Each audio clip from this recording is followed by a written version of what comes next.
Welcome into Locked On Knicks. Alex Wolf and Gavin Shaw here. And the Knicks play basketball again today, back from the All-Star break. That's great news.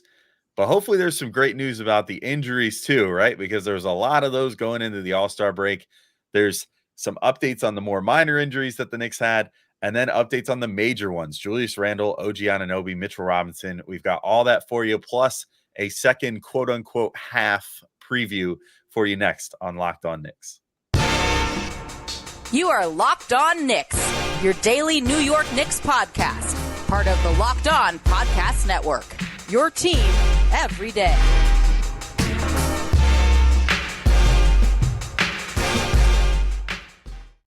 All right, welcome in to Locked On Knicks. And this episode is brought to you by LinkedIn Jobs. LinkedIn Jobs helps you find the qualified candidates you want to talk to faster. Post your job for free at linkedin.com/lockedonnba. That's linkedin.com/lockedonnba to post your job for free. Terms and conditions apply.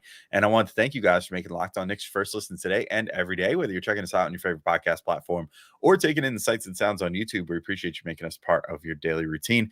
Make sure you hit that subscribe button in both places, of course, on your podcast app and YouTube. Then hit that notification bell on YouTube and auto download on your favorite podcast app so you never miss an episode, because we're here for you guys 5 days a week, even during the All-Star break, sometimes more. So you never want to miss an episode if some big news comes down, like perhaps some huge earth-shattering injury updates soon enough. Anyway, I'm Alex Wolf, editor-in-chief of Knicks site, The Strickland, which you can find at strick.land. He's Gavin Shaw, your favorite play-by-play broadcaster's favorite play-by-play broadcaster, and your Knicks make their return to action today. Seems like simultaneously a lot of time and no time at all has passed, Gavin, since the last time that we saw the Knicks. But some news coming out now over the last couple days about the injuries that the Knicks were dealing with.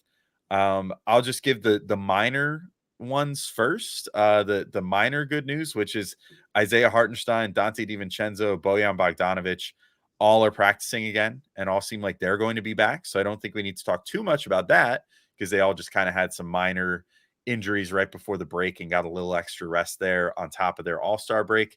But the big news has, I think, been Julius Randle since things have kind of ramped back up here prior to returning to play. Yeah, I mean, he's like, look, the Knicks aren't contending for anything. Like, I know we had DJ on, and he was getting into the idea a little bit that Bojan Bogdanovic was an insurance move for the New York Knicks, and I think I probably agree with that. That like the Julius Randle injury shaped in part the Knicks' decision to go after him, someone who can nominally play some four, perhaps over some other targets that they had, and making him a priority. And yet he's not going to be the difference between the Knicks, like getting out of the first round, getting out of the second round, like getting out of the conference finals. Like only Julius Randle can meaningfully elevate the Knicks in that way. So all these conversations that we're having about how good this team can be, how they're going to be good, what kind of decisions Tom Thibodeau is going to make, who's going to step up, who's not going to step up, they're all sort of irrelevant if Julius Randle is not healthy at the end of the day. And the consensus today on Julius Randle, I would say was overall positive, with maybe a little bit of negative mixed in. The headline that I think got the most attention was from Newsday and Steve Popper, which was essentially saying that Julius Randle did not rule out season-ending surgery. And we've like there were two different questions he was asked. Like one was if he needs surgery in the offseason, and one was if he would need surgery during the regular season. The quote on that was, asked if there was consideration to have season-ending surgery, Randle said, "I mean, we'll see. There's still necessary steps. It's a process to everything. I have to weigh out everything ultimately and decide from there. But right now I'm just focused on trying to avoid that, obviously, and get back on the court as soon as I can." Most people took this as doom and gloom, but Popper went on to add that he spoke with a league source who didn't rule out the possibility of surgery, but emphasized that Randle has been working out without any setbacks, that surgery is an option if something goes wrong in the rehab. Alex, to me, this was sort of a whole lot of nothing, because it was essentially what we already knew about Julius's injury.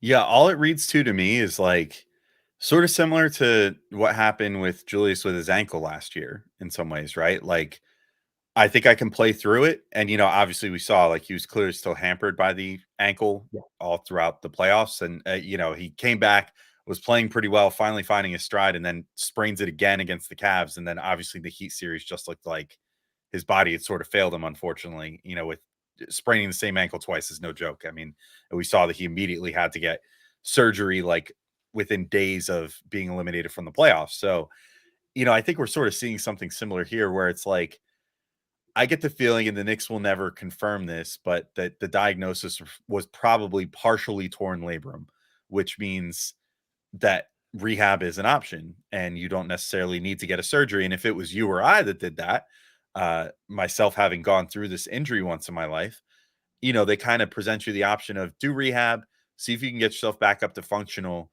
If it ever happens again, then we'll entertain the idea of surgery because, for a normal person like you or I, like to get something that's partially torn or repaired costs us thousands of dollars that we probably don't have, and it's like if you can avoid spending thousands of dollars, you do that. In Julius's case, I wouldn't be surprised if surgery is just the plan regardless in the off season because athletes have unlimited resources available to them as far as getting surgeries done because that's just kind of part of the game.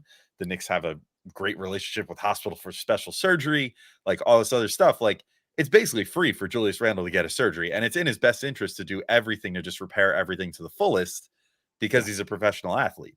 And he wants his career to be as long as humanly possible, and he has the resources to do it. So, and a few $1,000s for him is nothing, So, I think ultimately that's what I'm reading off this is like, sure, I'm not ruling out surgery because I might get surgery after the season.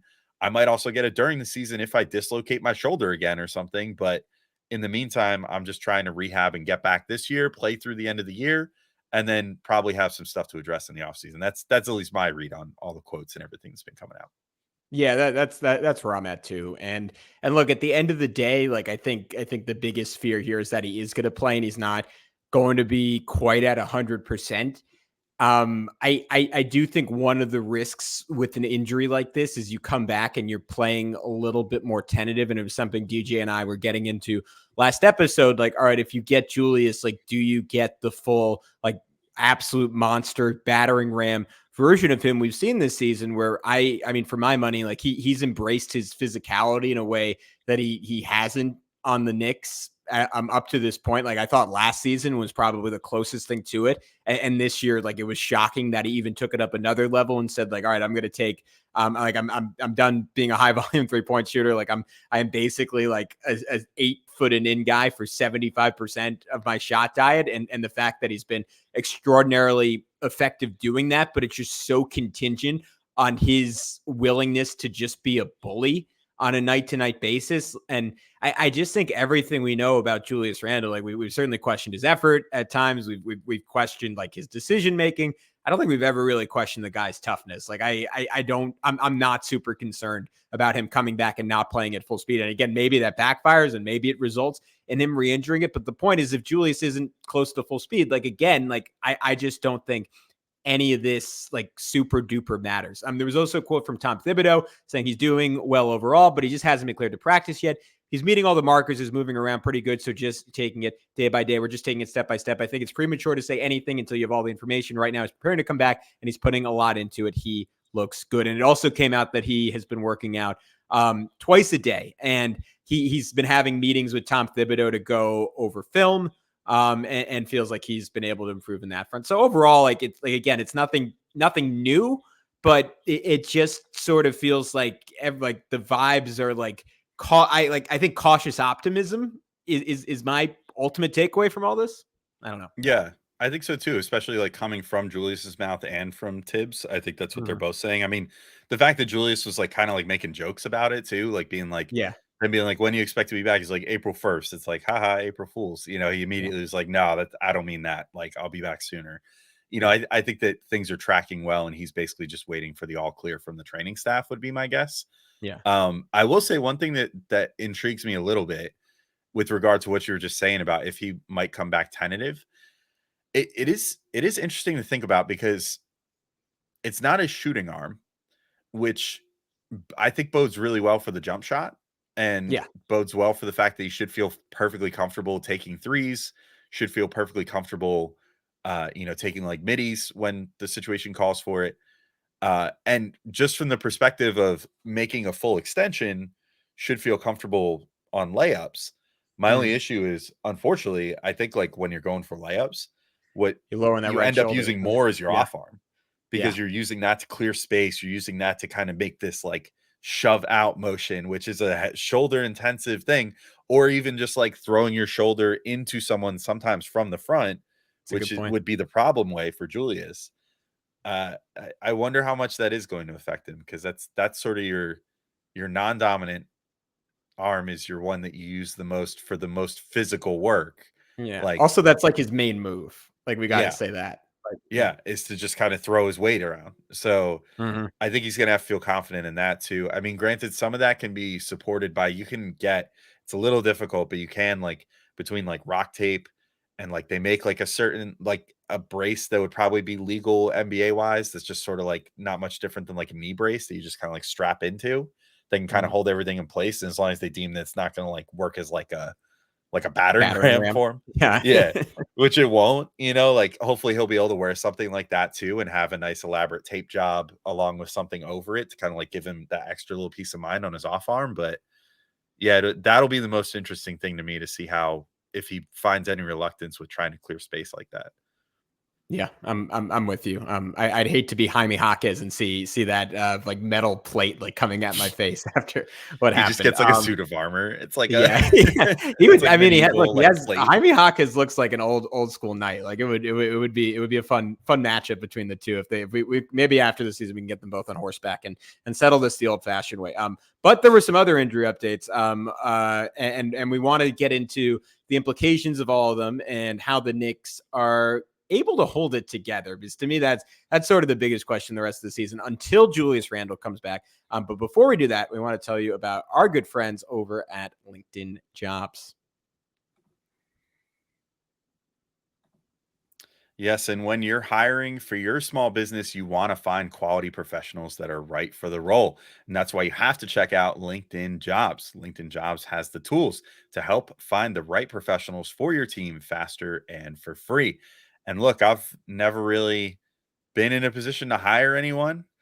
Maybe someday in my life, I'll be in that position. I don't know. It's a lot of pressure though. So who knows? But I've certainly been the one that's been trying to get hired a number of times, the job seeker.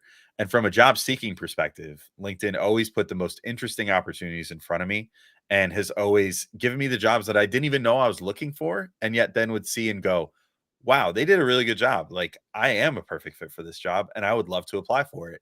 And that got me some interviews and all kinds of stuff. And, things worked out pretty good in the end. And that's because LinkedIn isn't just another job board. LinkedIn has a vast network of more than 1 billion professionals, which makes it the best place to hire. It gives you access to professionals you can't find anywhere else. And LinkedIn does all that while making the process easy and intuitive.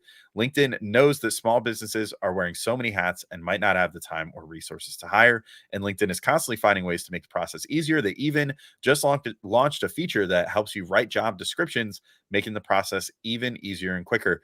2.5 million small businesses use LinkedIn for hiring. So post your job for free at linkedin.com/lockedonnba. That's linkedin.com/lockedonnba to post your job for free. Terms and conditions apply. All right, Gavin, we're back in, and we've got some updates on OG Anunoby and Mitchell Robinson as well, which is great. So we have a little bit going on here. So Mitch and OG are not practicing just yet. We've got some updates that have kind of trickled in. So OG said on Tuesday that he for sure expects to return before the end of the regular season and be available for the playoffs. So that's great. According to according to Fred Katz of The Athletic, he's expected to be reevaluated around March 1st and resume on-court activities not longer after that, which is what Katz is hearing. So that's good news, because one would think, since it's an elbow injury, he should be able to, he should have been able to keep his cardio up this whole time, which means just getting comfortable with flexing his elbow again, and then boom, ready to go. Hopefully as soon as he's clear and that they say that enough has healed in that elbow.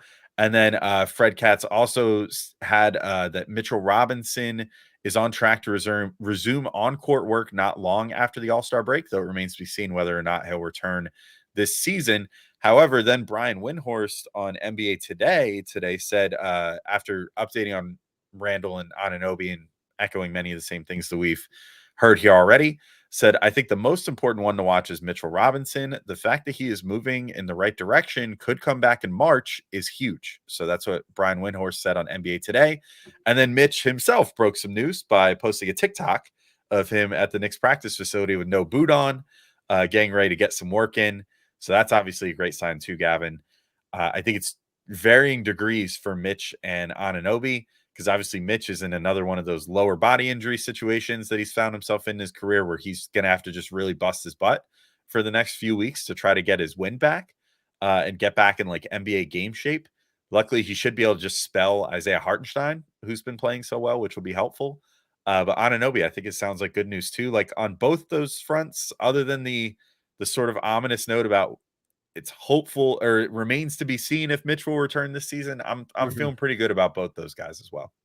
Yeah, I think Anunoby is the best news. I mean, you turn around and look at your calendars, February 22nd, right? Like 10 days away, basically, or less from OG Anunoby, like at least like kind of starting the process of coming back. And like if he only misses 10 more games, like obviously that's not ideal for the Knicks, but he is going to like, look, again, like the Knicks to hit their ceiling need Julius Randle. I honestly think for the Knicks to be a definitive favorite in their first round series, like maybe with certain matchups aside, they're going to need Julius Randle.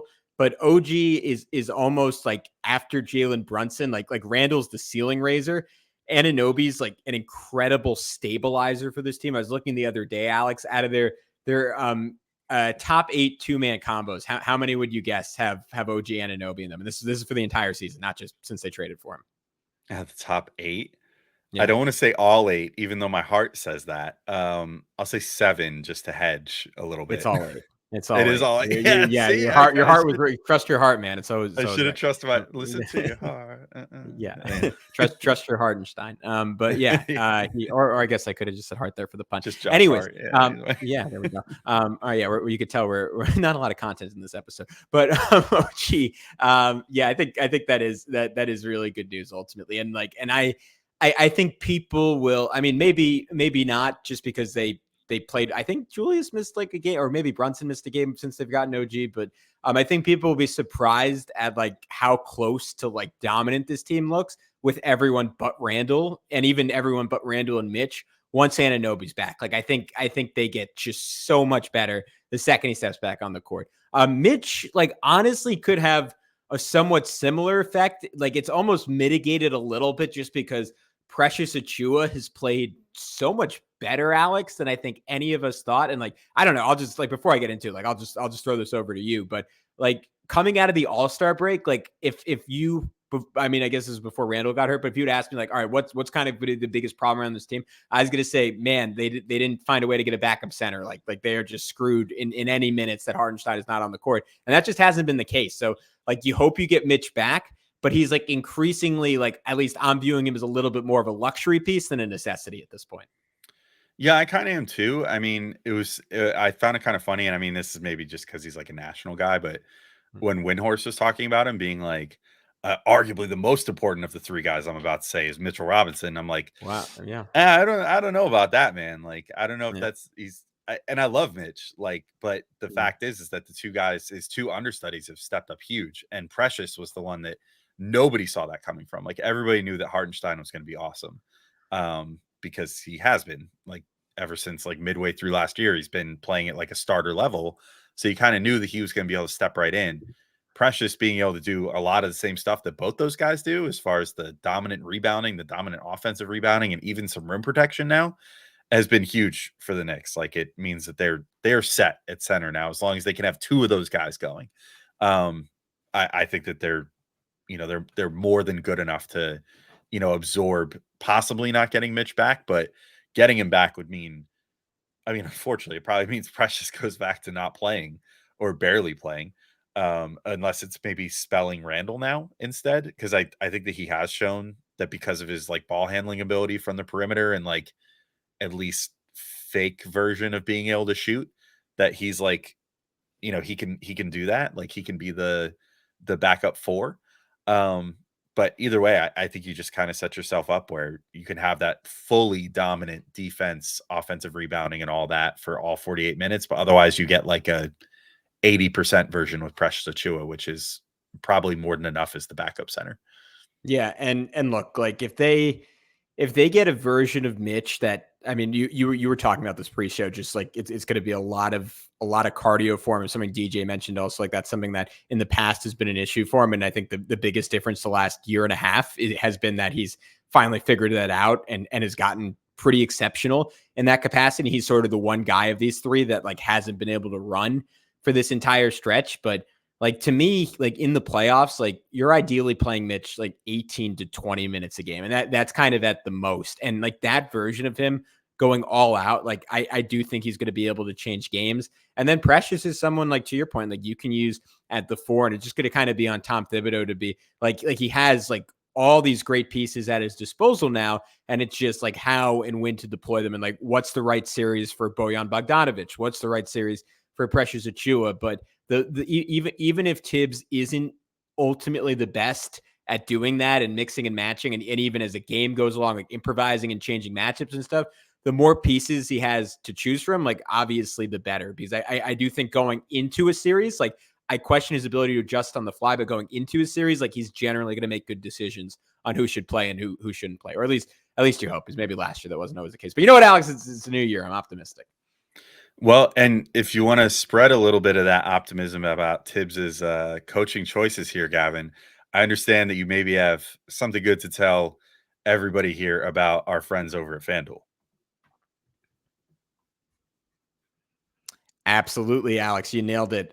You can get buckets with your first bet on FanDuel, America's #1 sportsbook. Because right now, new customers get $150 in bonus bets with any winning $5 bet. That's $150 if your bet wins. Bet on all your favorite NBA players and teams with quick bets, live same-game parlays, exclusive props, and more. One of those exclusive props is the NBA Coach of the Year. Mark Daigneault has the top odds at +190. I give you that number to tell you how much of an underdog our boy Tibbs is. He's +2,500 below Joe Mazzulla, Rick Carlisle, Tyronn Lue, JB Bickerstaff, Chris Finch. I am putting some money on my boy Tom Thibodeau. If this team gets a little bit healthy earlier than expected, the Cavs, as you would expect, regress to the mean a little bit. The Bucks continue to fall apart under a worst coach of the year, Doc Rivers. There's a chance the Knicks get the 2 seeds. The Knicks get the 2 seed with all these injuries. Man, you got to give some votes to Tommy Tibbs. So I'm putting some money down on that one. If you want to join me, visit FanDuel.com/lockedon and shoot your shot.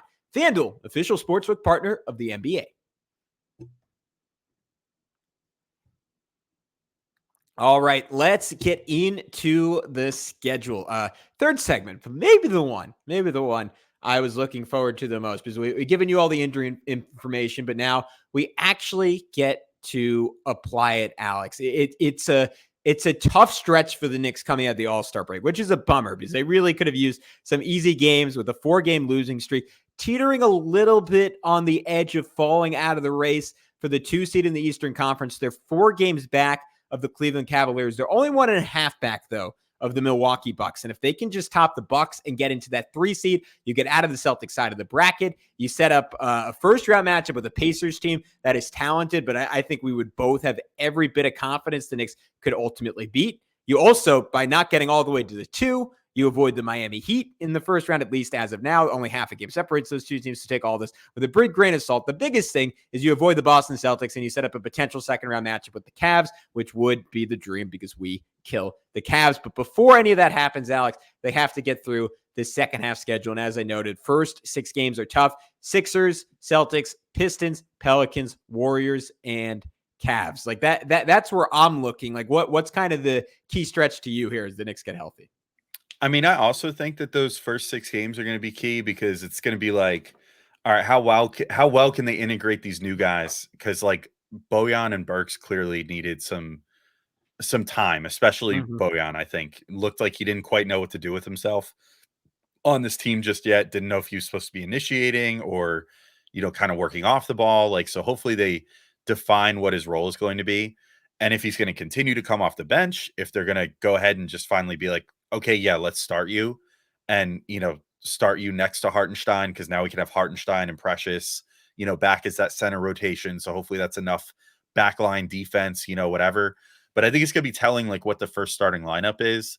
as to how the Knicks plan to absorb, still being without Randle for at least I would say the first 5 or so games coming back. And then, what it's going to be like, being without OG for a while and all that. Like they're going to need to figure out a rotation that works slightly better than the like one that they hobbled into the All-Star break with, which of course they were hobbling. Like some of the guys that are even going to be playing now or were not playing right before the All-Star break, which is why things were so rough there. But I will say, I don't think the stretch is super hard, just in the sense of they have 4 out of 6 home games to start off, which is nice. And then a lot more home games to go. Like this is where having that really tough schedule early in the year and being on the road so much pays off, because they kept their head above water and then some, and managed to get to this point where they are in striking distance of a 3 seed. And like the Bucks, like without a bunch of injuries, are also free falling, and they were before the All-Star break, because things just seem not good there. And we have Doc Rivers coming out of the All-Star break being like, yeah, well, I mean, it's tough, but I'm not willing to accept any responsibility, and all this drama of JJ Redick calling him out, and then every player, either agreeing vehemently with him or saying that JJ is ungrateful or whatever. There's a lot of drama going on in Milwaukee right now, with comments coming out from players and coach alike. So I think that's attainable. Yeah. I think the big thing is just going to be how well can the Knicks next man up this whole thing until they're back to full strength. And if most of the season, short of when they were like ultra injured, is any indication, I think they should be all right as long as they get the 2 new guys properly integrated. Yeah, I do think it's going to get worse before it gets better in my mind. Like let's just like we can say like this. I think they probably go 2-4. Like I think they definitely beat the Pistons. I kind of think they beat the Sixers down Joel Embiid. There will be Kyle Lowry's debut, and Tobias Harris is healthy for them. Plus Tyrese Maxey, like still a team certainly capable of winning on any given night. But let's just say they beat the Sixers, lose to the Celtics, beat the Pistons. I think probably like there's like if they could just take 1 out of 3 of Pelicans at home, Warriors at home, and Cavs on the road, which like with how tough this team is, like that's doable. And I think like the same way I was saying, like OG's like a stabilizer for them. Like even a level below that, like Hartenstein is like OG takes them from like above average to solidly good to very good, while then Randle could take them to great. Hartenstein takes them from below average to good, I think. So that is to me like him just not getting hurt a third time is the biggest thing here, because I'm with you. Like I think that is a big part of the reason we saw we were both getting into in the Rockets game, right? Where they I think that was the game where they didn't play Bojan Bogdanovic the whole third quarter. How weird we both thought that was. But to me, like a big part of that is just not having Hartenstein and not having like someone who's really confident as a rim protector. He's like, all right, if I'm not having my safety blanket there, like I can't play a total sieve somewhere else. But having Bogey on the floor and having Hartenstein to stabilize things on both ends, and then you get the ceiling of Bogey like being an explosive shooter, should fix things. So again, you go 3-3 in that stretch. Like I think you are very solidly positioned. And then let's just say you get OG back by the Sixers game, like the next one on March 10th. That's really good because you have those back-to-back Sixers games at home, and that's a run of 8 home games in 9, and then you finish with 11 of your last 15 on the road. So that's when you want to get healthy. That March 14th game against the Trailblazers, like if the Knicks are close to whole, and like maybe that means Julius Randle is just coming back at that point, I think it sets them up to finish really well. Yeah, I think so too. I mean, I would go so far as to say I would not be surprised if OG is back by that Hawks game, honestly, on March 5th. Like the way that things are sounding, it seems like very shortly after he gets cleared, he should be back on the court. Like I just can't see a world where he's not, because it's not a lower body injury. It's just going to be like, is range of motion back? Is the incision fully healed? Okay, then good. Let's roll, because that's all you need. Like they just can't have him on an arm extension, have his wound reopen again, and then you start from square zero again. So it's like, but as long as they feel confident in that, and that will have been about 3.5, 4 weeks. Yeah, well, March 1st is when he's reevaluated. So that would be like a 4-day turnaround from that. Yeah, which is a little tight. But to your point, maybe it's not crazy because his cardio should be fine. Like there's no. And we've seen like Joe Johnson, for example, came back in 19 days, something like that. Yeah, total. Yep, total. So that would about line up So I think he might be back by then. And honestly, it's a pretty cream puff stretch from there through the end of March. Like most of the month of March is not going to be all that hard. Like you start with the Cavs, obviously, which is tough, but then you get the Hawks at home at Madison Square Garden. You get the Magic at home, which the Knicks should be motivated to win that game because they've Yeah. lost to the Magic too often this year. I Three feel like times, they're 0 going to and really, 3, 0 and 3 so far. We're not going to get swept by yeah. that. We can't get swept I by the Magic. I feel like Yeah. they're going to bring it for that one. Then Yeah. again, like you said, back to back Sixers at Madison Square Garden without Joel Embiid. Like hopefully getting healthier. That should be, and they stomped them even with Joel Embiid the last time that they played. So, I mean, that's pretty solid. Blazers, we saw what happened the last time they played the Blazers. They get the Kings on the road. So this is all part of a road trip, which, is a little less than ideal, but like Kings are beatable for sure. Warriors beatable for sure. And then the Nuggets, who the Knicks, for whatever reason, play really well, although it's going to be in Mile High, which has always been an Achilles for them. But then you come back home, you have the Nets at home, the Pistons at home, go on the road to face the Raptors, and then go on the road to face the Spurs. Like, I mean, if they could do well in that initial 6-game stretch that ends with the Cavs game, they might have another like wild, like how many games is that total? 1, 2, 3, 4, 5, 6, 7, 8, 9, 10, 11, 12. They might have another like 10-2 stretch in them because it's honestly a really easy schedule, I think, Yeah. at least for this team. So who knows? Like as they progressively get healthier and healthier, like I don't know, we might be in for a really good stretch if they can weather that first bit. Yeah, and we can end on this. I mentioned it the other day, but like I think the last 4 games of the season, like if things are really tight, they get to travel to the Bulls twice. Like that should be 2 wins. Maybe not automatic because DeMar DeRozan could always have a big game and screw your life up, but they should be able to beat the Bulls twice. They get the Bucks, like which is a game that might ultimately decide the 3 seed, and that's going to be a lot of fun. But again, they should be fully healthy, and like Randall should have a rhythm by then if nothing goes wrong. And in very last game of the year, you get a Celtics team that like should have the 1 seed, like unless the Cavs just continue to be on an utter heater, like totally locked up. I think what is it? Boston is currently up 6 games for the 1 seed. They're currently up 6 games to 1. So they should be resting everyone for that game. Like the Knicks have a great opportunity, I think, like despite everything to somehow get to 3, especially because Philly's the only team breathing down their neck right now. And like Embiid is likely going to be out pretty much the rest of the regular season. This is a long-winded way of all of both of us saying for everyone to just take a deep breath and like things are still on track for the Knicks. They are only precipitous in the sense that there are, it feels like there's a lot of balls in the air, but I guess I would just like caution everyone with like Randall and Mitch, I think are the only 2 where there's like real ambiguity there. And like, granted, if like Hartenstein aggravates his Achilles one more time, that's where you really start sweating and getting worried about it. But until that happens, like, I'm not going to say the Knicks are sitting pretty just because, again, like Randall can make or break them single-handedly, but they're in a pretty good spot. Yeah, I think so too. I also think, what did you have the last game as? Boston? Isn't it Boston? Am I crazy? They got Brooklyn and Chicago at home after that too. So Oh, I'm looking at ESPN schedule. They have it cut off on April 11th. Oh, weird. that's You're right. Yep, that is not their last game. Okay, so then, yeah, that's an even easier finish than so they even get easier. 3 Even games easier. against the Bulls in the last 7. Wow. 3 games against the Bulls in the last 7 Yeah. when they should be fully throwing the towel in and being like draft pick. And then Boston and Brooklyn and Milwaukee, and we'll see where Milwaukee's at by that point. But yeah, I think they're sitting pretty too, as long as they get healthy. Like, and I'm not at all worried about Randall not coming back or something, and I'm not at all worried about Mitch not coming back. I'm definitely not worried about OG not coming back. It's just going to be how well do they come back? Are they able to stay healthy beyond that?